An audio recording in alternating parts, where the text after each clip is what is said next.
हमारी बिलाल साहब mic check करें।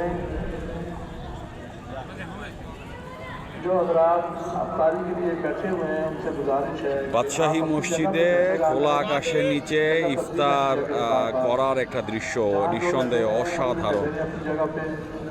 আমাদের দেশেও ইফতারির আয়োজন করা হয় মসজিদে, কিন্তু খোলা আকাশের নিচে ইফতার আয়োজন করার এরকম দৃশ্য, তাও এটা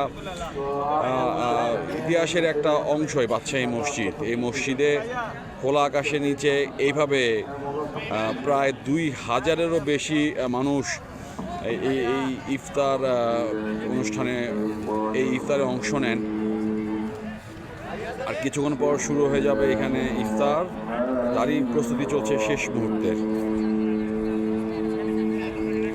পুরুষদের পাশাপাশি এখানে নারীরাও ইফতারে অংশ নেন, তাদের জন্য রয়েছে আলাদা বসার ব্যবস্থা।